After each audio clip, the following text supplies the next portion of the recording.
Hi everybody and welcome to today's webinar. My name is James Faulkner and I'm joined today by Simon Cawkwell, aka Knievil. Simon will be taking your questions in just a moment, and today's session is pure Q&A, so we're just going to rattle through as many questions as possible. I'm sure Evil needs no introduction, but for the benefit of any newbies out there, Simon is one of the best known traders in the UK, having made £1 million from shorting Northern Rock during the financial crisis, among many other great successes along the way that are far too many to enumerate. So yeah, please keep your questions coming during the course of the webinar and we'll get through as many as we can. So to kick off then, Simon, just to set the scene a little bit, give us your take on the state of play with the markets at the moment. I know investors seem to be a little spooked at the moment by the rise in inflation. Well, funnily enough, for some weeks I've been taking the view that although inflation is inevitable because of the ridiculous levels, I say ridiculous, unprecedented levels of government debt, I thought that the inflation would roll over into increased equity values because an equity is an inflation hedge. But the fact is that I think it's people are starting to wonder whether the return of inflation means a rise in interest rates. And it is the fear of the rise of interest rates that has caused people to sell off shares. So, in answer to your question, I don't agree with the sequence in which these movements have occurred, but I think they are occurring, and as ever, I remain bearish. As you know, there's an old saying like, "Sell in May and come back in on Ledger Day." Now, you're a Yorkshireman, James. You know perfectly well what Ledger Day is. And it's not tomorrow, as in Ledger demain. The fact is that it's, I think, I mean, I see that it's going to be determined by America, where clearly inflation is returning. And therefore, the way around this is to hold back from buying and get out those shorts and buy the gold. I increased my physical gold position by 50% this morning at $18. When I last looked, it was $13. So I'm afraid I got my timing a bit wrong. But now that Elon Musk is giving up on the Bitcoin, which, well, that's what he's doing or says he's doing. And so I'm hoping that at last the great unwashed will be declining. Myself. Well, I don't know whether you have or haven't had a wash. I can see that you haven't had a shave, but the fact of the matter remains, that I suspect that if they won't buy Bitcoin, they will buy gold, and particularly as an inflation hedge. And on the topic of Bitcoin, we have had a question about Bitcoin, just asking what your take is on the whole thing. And the whole I have never understood it. I have never understood it. As you know, I and my wife run a very small accountancy practice. And about 5 years ago, a young man who'd been told by his parents to hang on to my every word said, should I buy Bitcoin at $500? And I said, no, it's a scam. Well, he hasn't come back to complain or issue a writ or something like that. So the result is that I still can't believe it. I really can't. And I don't want to do it. But you have been involved to some extent in the whole crypto thing, haven't you, Simon? Because you were involved with Clear Leisure, which is yes, now which is, as you know, has changed its name to the immensely cumbersome quantum blockchain technology. And I haven't rung up Francesco Gardin to congratulate him on the absurdity of his new name for the company, but it's terribly modern. I just said, well, you have to refer to the company as Quablot.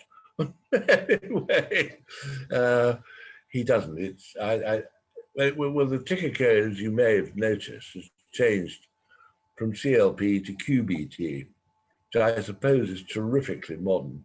But anyway, I'm flat on QBT, and I'm not going to go in for a while. I'll speak to Francesco, I hope, in the coming weeks and months. And if the next phase of his ideas seem to me to be coming along, I'll get greedy again. But I can see why people stayed in, that's for sure. Yeah. I know you hold Francesco in high regard, don't you? I certainly do. I think not merely is he honest, I think he's very intelligent and industrious. He comes from the northern part of Italy. You see, in the north of Italy, as you may know, they're not really Italians, they're Germans. And I'm not sure they would. They'd like to hear that. Well, they are Germans. If you walk around, say Venice or something like that, particularly the railway station, you will see these porters who are physically fit and industrious fellows, and they're Germans. You just look at them. They're none of this sort of manana business from the south. It just doesn't happen. And Francesco is a highly intelligent, civilized Northern Italian, or as I could think of them, Germans. So anyway. Okay, well, first reader question. Can Knievil give his view on the UK housing market for 2021 and 2022, please? And that's from Michael Wood-Wilson. I have got this wrong, as you know, since 1985. And I still can't get it right. I'm sorry to say that a member of my family, contrary to my advice, has insisted upon buying with her husband a property, and I had to issue money to assist her in this matter. It goes against the grain, as I know it's wrong, but anyway, there you have it. Actually, the answer to that is they're going up, but I don't want anything to do with it. I don't believe in it. I mean, presumably at some point, interest rates will have to rise, and then at that point, but that's the least of the down, isn't it? It only requires the government of the day to issue planning permission quickly to see values brought down. At the moment, their calculation is that if they hold back from issuing planning permission, they'll keep values up and thus keep their voters. That's their thinking, you see. And I just think that'll have to come to an end. Governments seem to be quite good about talking about planning permission reform, but they never actually get round to doing it.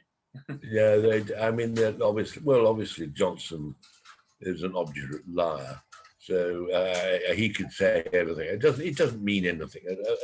An undertaking from Johnson is worthless. Okay, next question from Brian Pearson.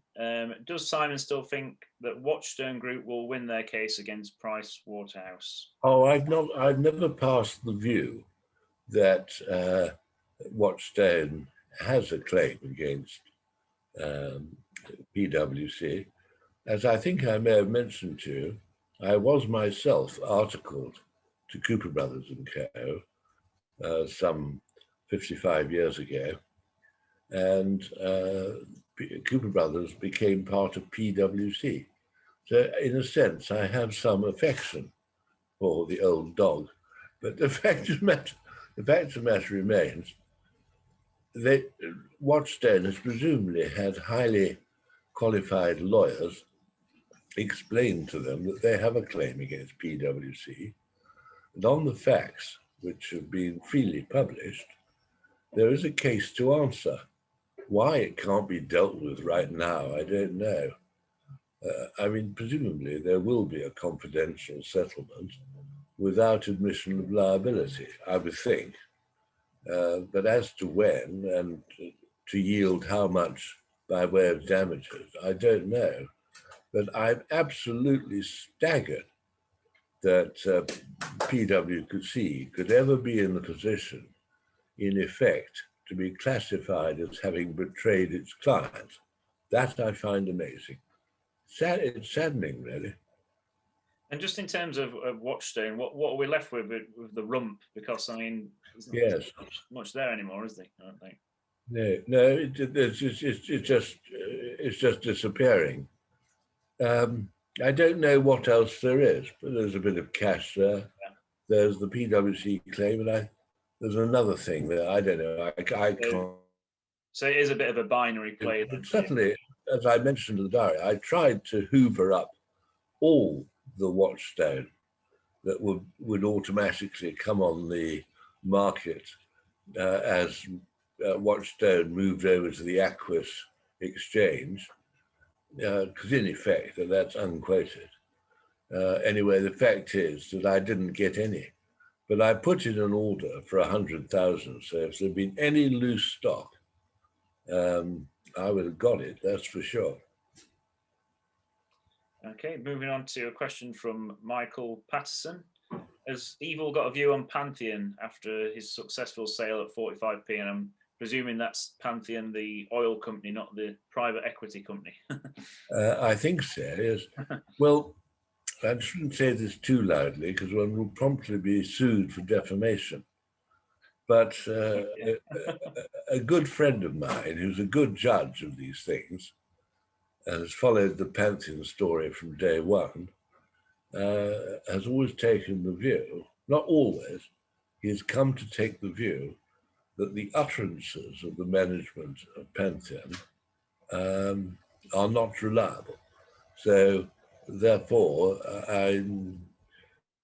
if I'm wrong about their oil prospects, then I'm wrong. But I wouldn't buy them myself. I wouldn't buy them.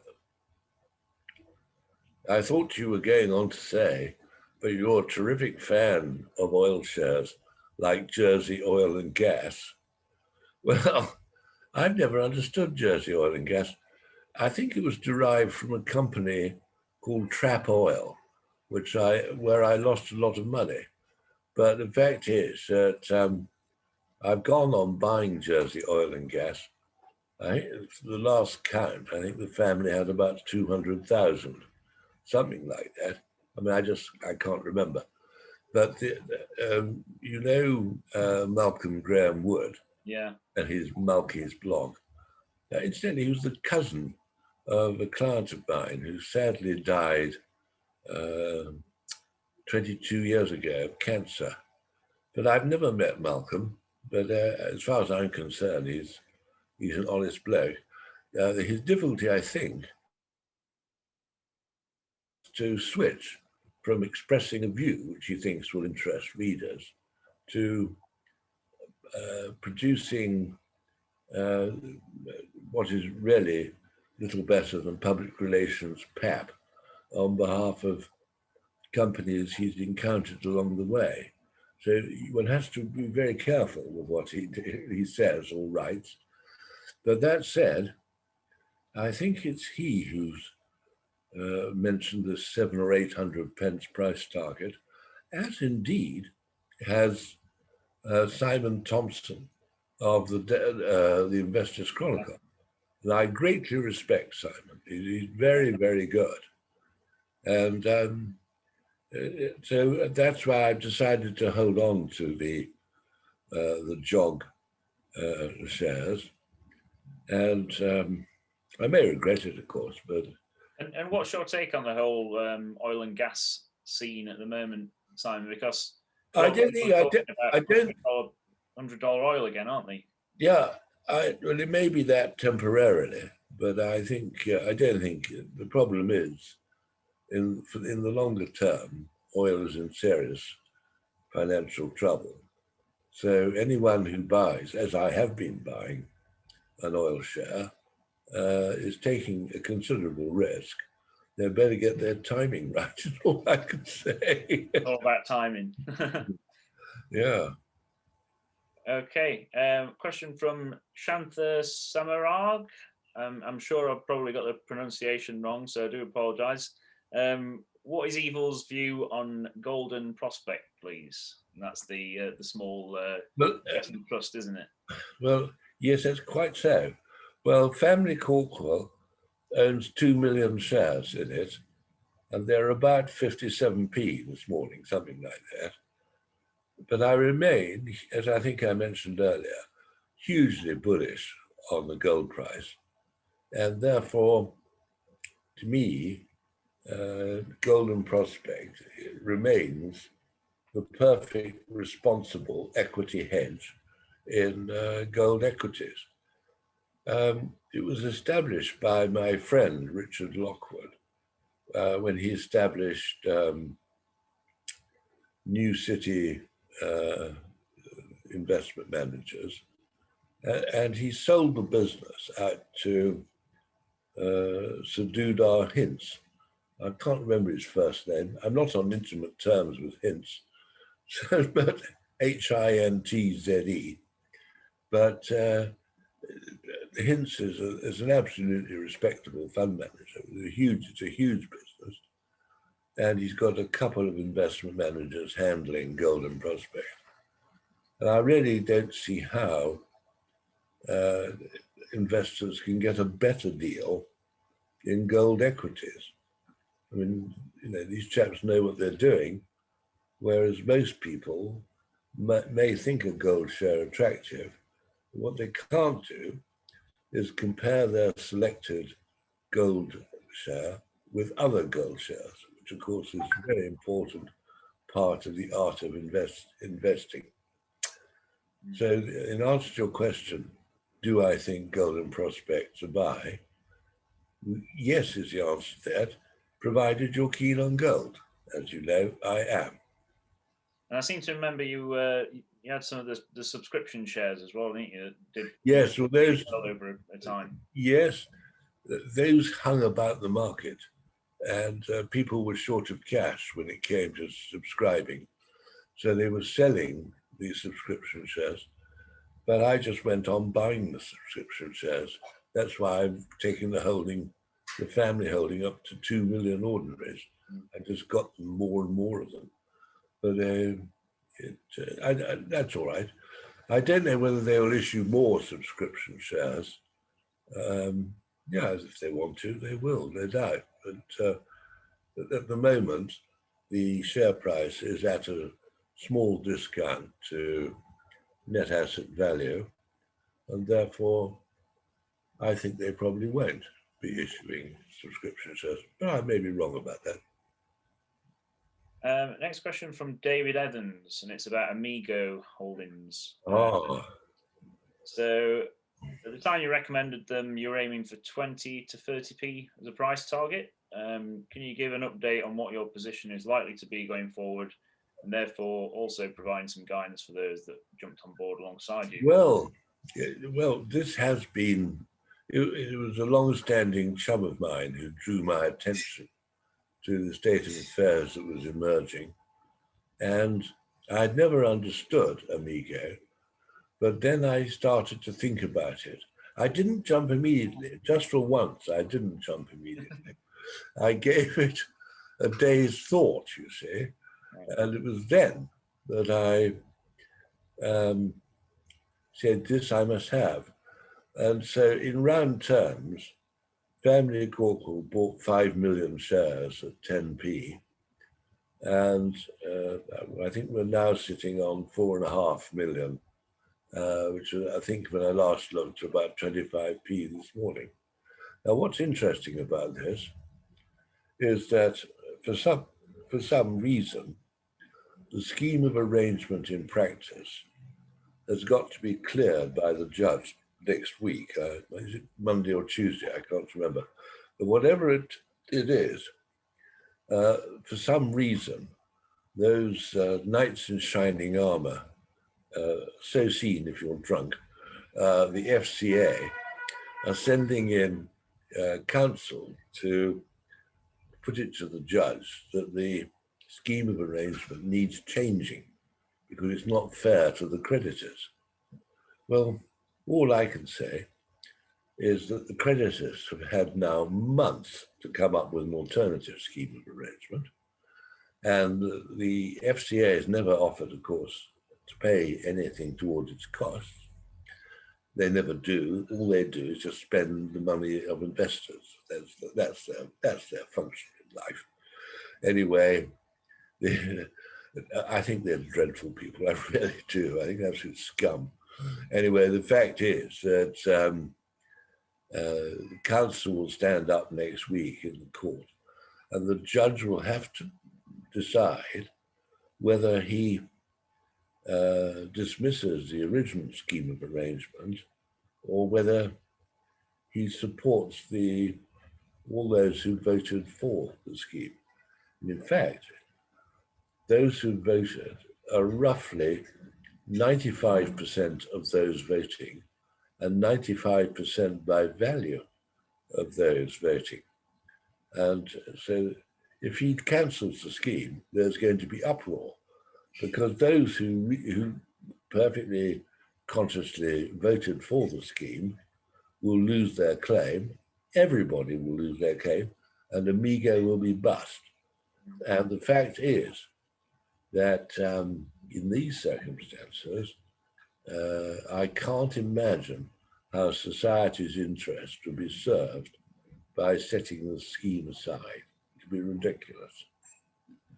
So I actually, for those reasons, I regard the shares as a buy now.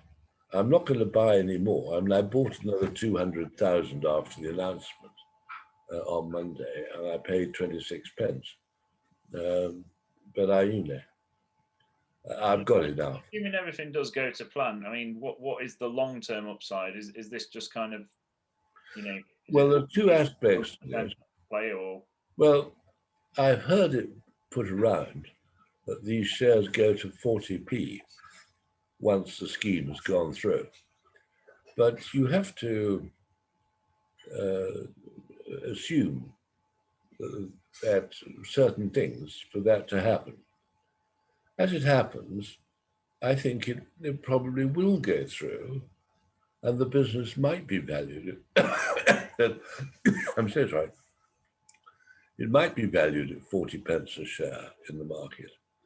But what I think is also interesting is that Amigo can engage in other forms of lending as well. And I think that's the hidden bonus that might emerge. And then the share price will not necessarily stop at 40p. They may go very appreciably higher in due course and take it on from there. You see, one has to accept that guarantor loans are not, in a sense, very nice people. But if grandson goes to granny and asks for a guarantee for a loan of £5,000, carrying interest at 50% per annum, she could always say no. And she has to have it explained to her by Amigo as to the risks she's taking, etc., etc. And she can do it. But if you don't have some system of providing finance, the fact is it goes down to unlawful lending, which can, in practice, tend to be supported by extreme violence. And society will have to make its mind up.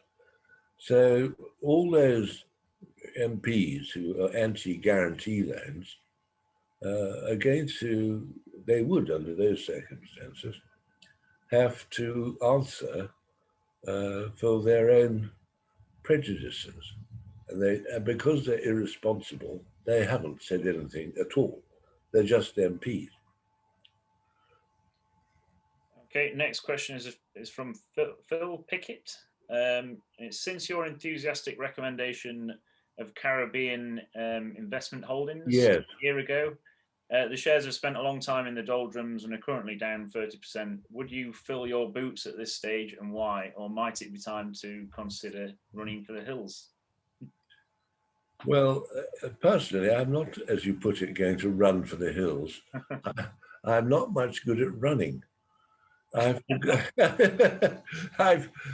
got well, the family's got quite a percentage of Caribbean holdings. And this is the Lord Ashcroft company, isn't it? Yes, unfortunately, I've never been able to meet the noble lord, and but anyway, he's. I think. I mean, there are certain factors, which is that has been the effect of COVID on Caribbean, and there are no figures yet published to show one way or the other. Personally, I think it's a mistake to sell Caribbean. I can understand people being disappointed, but if, as I hope, the business is right, and that the government of Belize will have a favorable or reasonable commercial climate for Caribbean, then I think the shares will go decisively higher. But I'm gambling, as you know, I am a gambler, and I'm quite prepared to run the risk. You know, there you have it. And there was quite a significant dividend, wasn't there, last year? Yes, of 5 pence a share. Yeah. And I got it into my thick head that they'd repeat the dividend. Well, that clearly isn't going to happen from day or two at any rate. But you know, they're making a lot of money. I suspect they're making a lot of money. And the fact is that another dividend will be paid. I mean, one of the problems is that because Belize is intellectually a third world, you've only got to have a politician trying to get a few votes who decides to make it difficult for Caribbean. That is possible. But on balance, I think it's a risk worth taking, and I hope the government of Belize will be sensible. You know, you don't forget, they still owe Caribbean, and it's been put over into Midway Investments, hasn't it now? A vast amount of money, and they still haven't paid. I think it's absolute folly for Belize simply to refuse to pay a judgment debt that's been litigated to the highest courts in the world, and they still don't pay. So it's very unsatisfactory, really. And is the end game for this company? Do you think that Lord Ashcroft might take this company private at some point? No, I just thought not. I think there is an argument for having a public quotation, so investors and also many others can have a look at the valuation of the vehicle where, for instance, they're depositing money or they are going to do business with. So I think on balance, the noble lord will keep this quoted. Don't forget, he's got a huge percentage of the equity. It's about 90%. So, in a sense, there's no advantage for him to be quoted. And then, on the other hand, the quote gives the company a shop window for how it's getting on. So I think they'll keep it quoted. That's my guess. Another one that's not done so well lately, REA palm oil. Simpson's asking about that one. Does the Indonesian government have too much control? Yes. Well, funnily enough, I had the boss, Richard Robineau, over to lunch in December. And on the very day as we sat down to lunch, the Indonesian government announced that it would have this very heavy export levy charged on exports of palm oil from Indonesia. I mean, to me, it's a scandalous amount to take out, because right now, all that I thought would happen should be happening. It should be the case that REA is making an absolute packet, but unfortunately, it has in effect to suffer this huge swipe by the Indonesian government. Indeed, it's so great a swipe, I'm almost minded to fantasize and think that the swiping is unlawful. Mm. You know, it's ridiculous. But anyway, I'm afraid we are where we are. Would I buy the ordinaries here? The answer is I personally probably would, but it'd be silly to say there's no risk. However, I'm holding very tight to all the preference shares. They have announced the other day that they intend to pay the dividends, the current dividends, in 2021, and make a start, perhaps, on paying off the arrears. Well, I was going to say, are the cumulative preference shares as well, so that, you know, they presumably have to pay all the arrears before they can start paying an ordinary dividend. Oh, absolutely. There's no question of paying an ordinary dividend. The business is in the control of the preference shareholders. There's no doubt about that. It's a very interesting technical position. A friend of mine, as it happens, is working on the refinancing of REA. But it's not as though the business itself is in a bad way. Actually, they're doing extremely well. But the fact the palm oil stocks have been doing quite well lately, haven't they? Oh yes, they have. Yes, for instance, the family's got quite a lot of MP Evans shares, and they're largely unaffected by this. I mean, they are affected by this export levy. The share price isn't. So my inclination is that the Indonesian government may be more reasonable in the future as regards to taxation of REA. And once that is resolved, it'll be possible to think in terms of refinancing REA. But I don't see any point in refinancing it at the moment, because all that's happening is that the life has been sucked out of REA by the Indonesian government. Well, you know, they might choose to do that, continue to do that, after the company's been refinanced. One that's of great interest to a lot of people is your short in Tesla. Are you still short? Asked Michael Woodwilson. And am I still short? Loss? Is the Pope Polish? The fact is that I still think it's a screaming short. In fact, I've increased it. And in the last week or two, things have gone pretty decisively my way. Well, that one must have hurt for quite some time, I would imagine. Yes, yes, I had to put up £500,000. Quite a few margin calls for that one. You're quite right. It's not easy, you know. My bank, which is Halifax PLC, will only let me pay out £25,000 a day.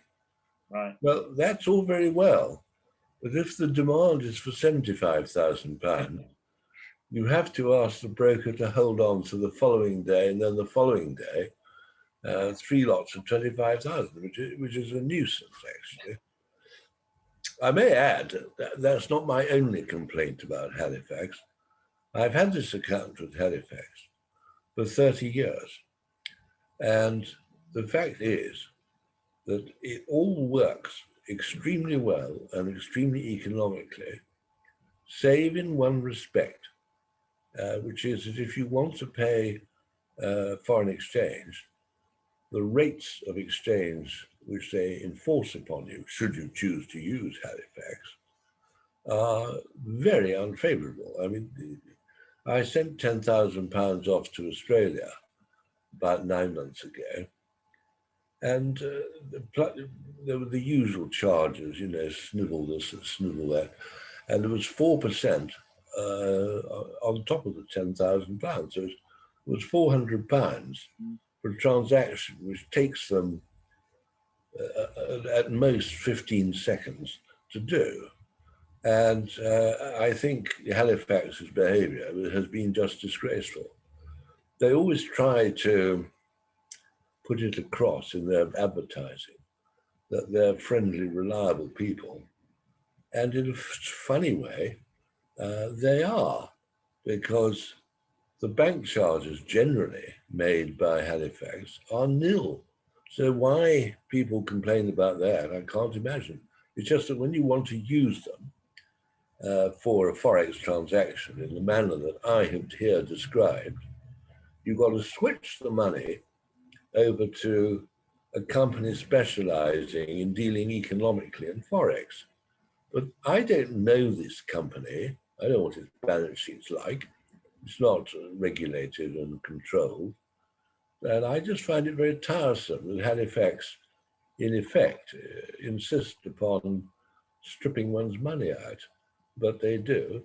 And I'm hoping that eventually there'll be sufficient complaint from the public to cause all the banks, not just Halifax, to change their attitude. Just to bring you back to the Tesla question, Simon, what's your price target for Tesla now? Well, when I last looked this morning, it was about $580. I should think about $50 would be closer to the point. Really? Yeah, I do, because there's nothing there. Yeah. You know, there's nothing there. It just can't be justified in the long run. I know the big car manufacturers are kind of catching up a bit now, aren't they, in the EV? They are. Yeah. And of course, don't forget, Tesla's not making money at the moment.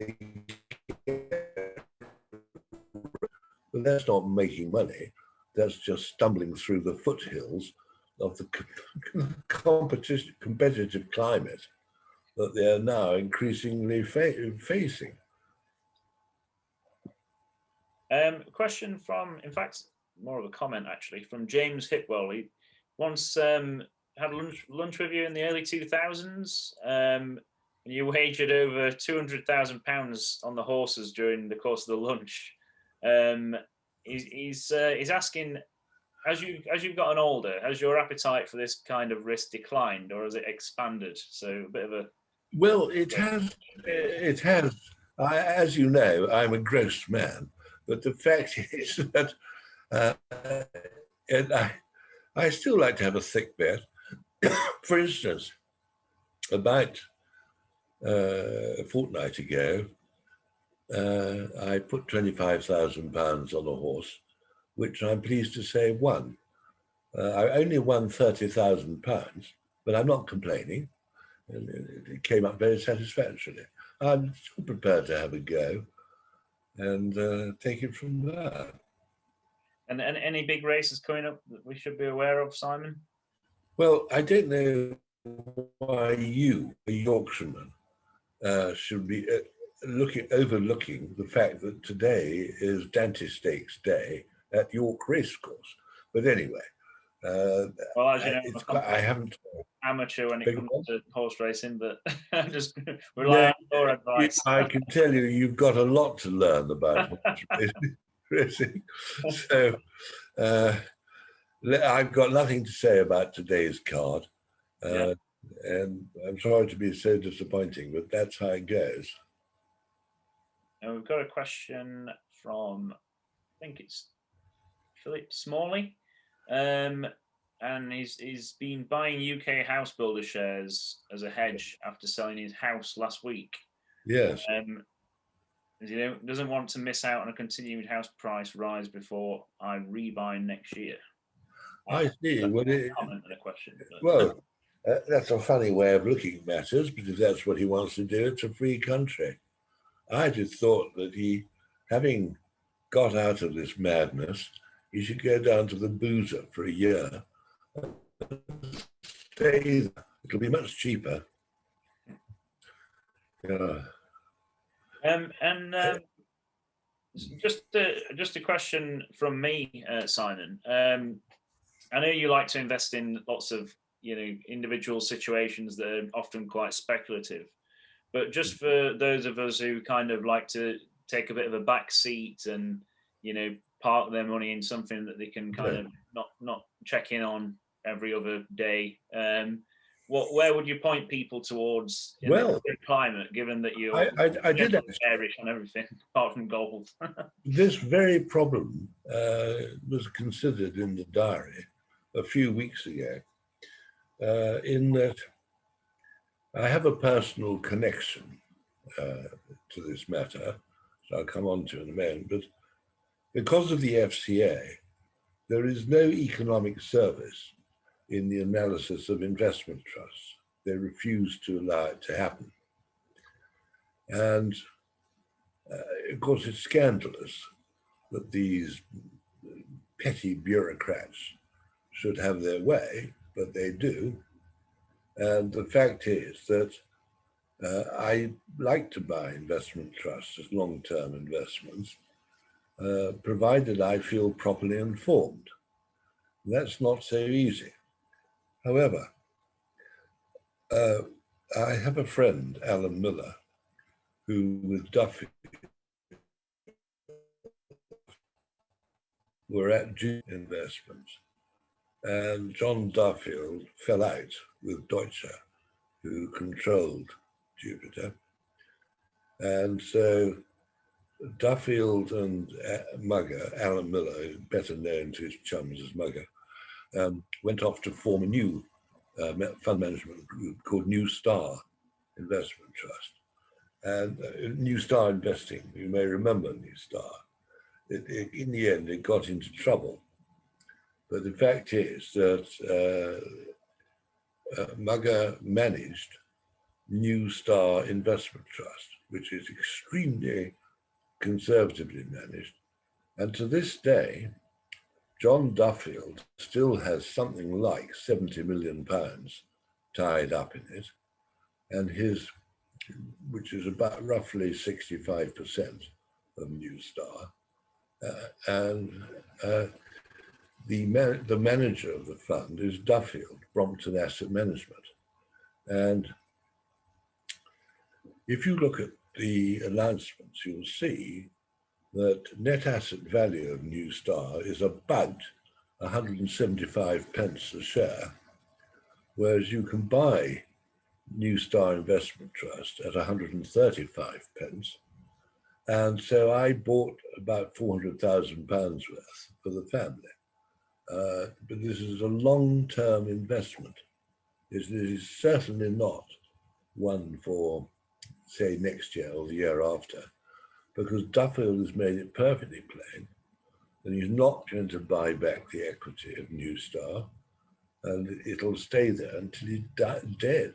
And so, as far as when I last saw him, other than a great interest in sex, he's perfectly fit. And the fact is that Duffield will see it is properly managed until the day he dies. What happens then, I don't know.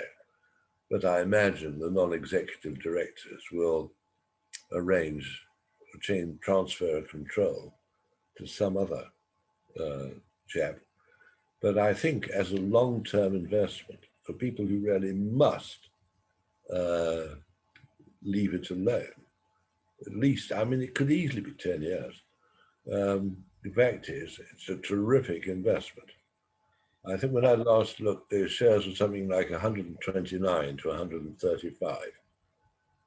From memory, I paid 128 or something like that, but I don't even think about it. The next question follows on quite nicely from that, and it's a bit of a personal question, so I don't feel like you have to answer this one. But I've often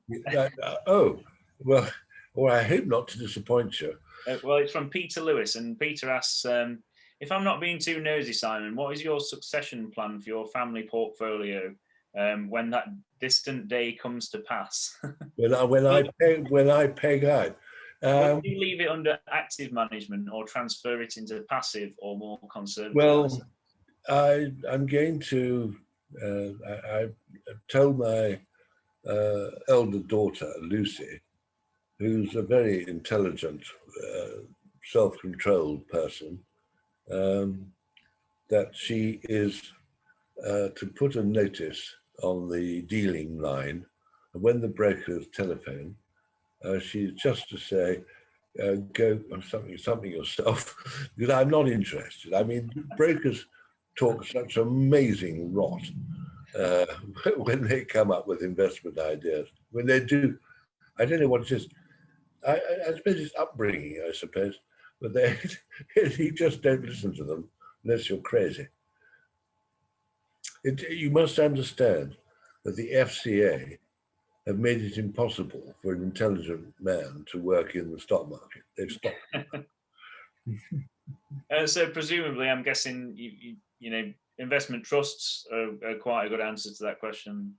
Yes, I think that is so. Otherwise, you're dealing in special situations, like, for instance, Amigo. Yeah. But you can't expect. I can't expect my widow to have to cope with Amigo, can I? Next question is from Nandlal Chabria. I hope I pronounced that right. Your view on Amrit, please. It's Amrit Pharma. Well, I was a bit disappointed by the takeover announced in respect of Chiasma. Sounded a bit pricey, didn't it? Well, I was hoping that Amrit would stand alone and fly alone.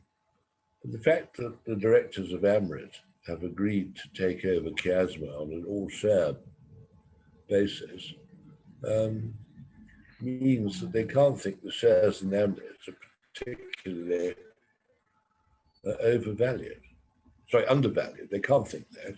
Otherwise, they would have made a bid. But I haven't sold any, and I'm not going to sell them either. I think we'll get more juice out of this in due course. It's not coming about as quickly or in the manner that I had expected.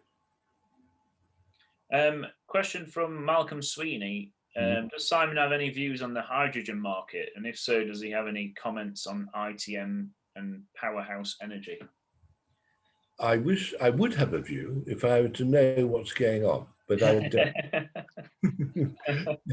No, the answer is I don't know. So, uncharacteristically, I intend to be modest.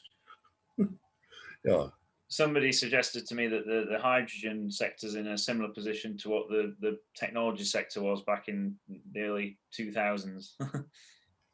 Well, perhaps that is so, but I'm not in a position to know. I mean, I just don't know. Somebody's asking for your comments on Sarium Holdings, and I don't think that's one that you've been involved in. No, I don't know what goes on in Sarium Holdings. I probably have stayed clear to ensure that I don't feel sorry. Go on. Go on. I'm sorry, I can't help. Does Evil have a view on UK tobacco companies at relatively low share prices and the usual high yields? And that's from Gary Davis. The performance of the tobacco companies has been quite extraordinary over the years because this problem of cancer through smoking or various diseases through smoking has been identified for many, many years now. So to me, it's surprising that the tobacco companies are still motoring on, but they are motoring on. But as to where they are on the risk-reward scale, I simply don't know. Yeah. Question from Philip Rapport. Does Evil think N Brown will be taken private in view of the majority family holding? What would be an acceptable price? It's a very interesting point. I was put on to N Brown by a chum of mine, Andy Bruff, who run the Shredders, and I hadn't realized just how cheap they were. Now, what I hadn't realized was how online shopping has been such a runaway success in recent months. But given the way things are going, I think N. Brown is a screaming buy. Yeah. However, I still take the view that one should have a view about the quality of N. Brown's goods. And this is something which men, that includes you, cannot judge, because men are poor judges as to what women like in clothing. Right there. Well, it is. It's a strange thing, but women know what they like and men don't. And so I'm not in a position to look at N. Brown's shopping window and say, well, that's jolly good. I just have no idea. But they must be doing quite well, and they are making money. And I think it'll go on having a public face as well. I'd be surprised if I should be surprised if the Brown gets taken over. After all, that has been a possibility for the Alliance family for years and years. And I would say, why would they change the position now? After all, they could have taken over N. Brown at around a third of the current share price. Well, they didn't do it. They just went on subscribing for new shares and so on. So it was 57p, I think, from memory. I think there was 72p this morning. And I think Alliance will go on doing it. I tell you, Sir Dawood Alliance is a very tough individual, because I know this because I came across him about 20 years ago. He lives fairly close by, as it happens. And he's a little chap, and he just come back from the races, and his top hat was almost as tall as he. Anyway, I don't mind. That's what he chooses to do. It was Ascot week, but of course these people who go to Ascot are not attending the racing. They're just there to do deals. And it's nothing to do with racing at all. Whereas presumably you're there to do both. No, you can't do both. And in fact, it's worse than that. To do the job properly during Ascot, you have to have a paddock judge phoning to you how the horses are appearing in the paddock. And once you're satisfied on that, then you can really start investing. But the market on modern racecourses now is so weak that it's just a waste of time. Liz G is asking for your thoughts on Fevertree, and this is one that you've been a perennial bear on, isn't it, Evil? Well, I still find it ridiculous that some flavoured water should be branded fizzy water. Ever heard of Coca-Cola? They did pretty well. Well, that is true, but I think that's what catches people's imagination. But the idea that Fevertree can ever hold its position strikes me as crackers. So anyway, perhaps I'm wrong. I don't know. Question from Taha Dohadwala. I hope I pronounced that one right.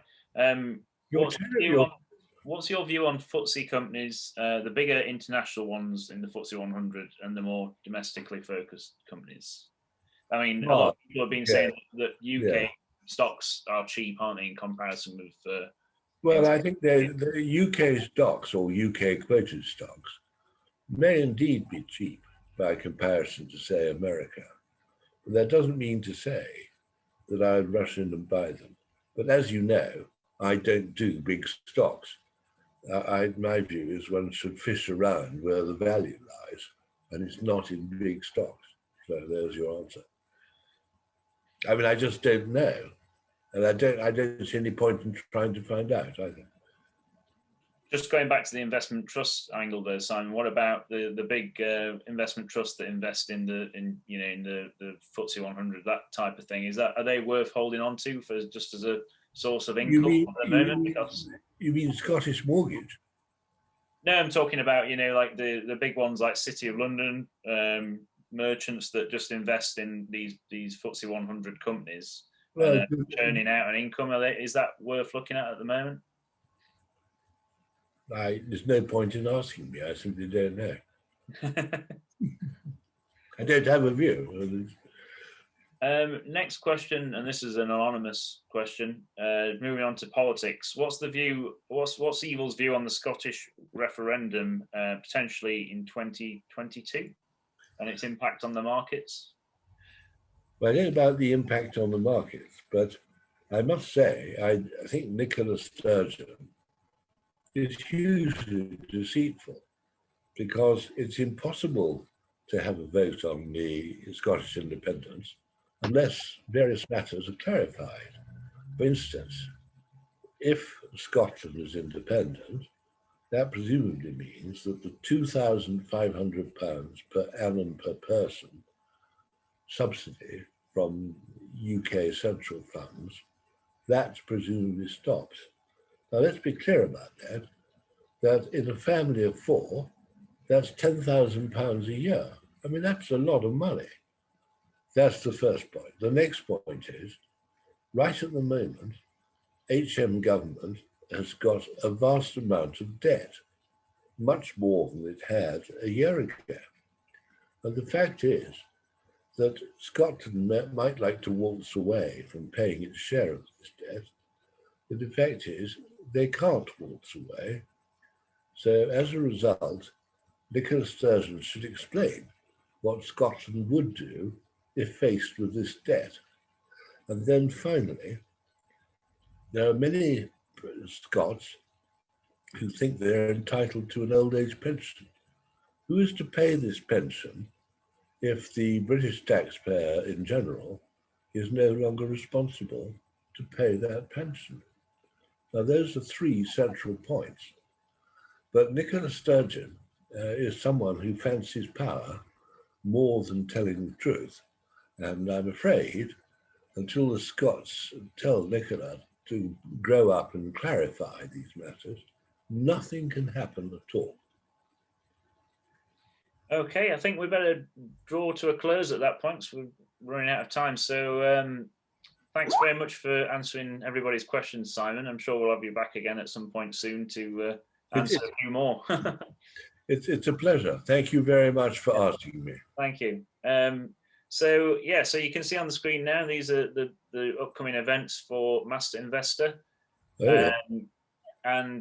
Just to say to everybody, please do complete the survey, which you'll get sent via email shortly after the end of this webinar. And don't forget Master Investor 2022 on 19th of March. So put that one in your diaries. And thanks very much for joining us. And hope to see you next time. Take care, everybody. Thank you. Bye-bye.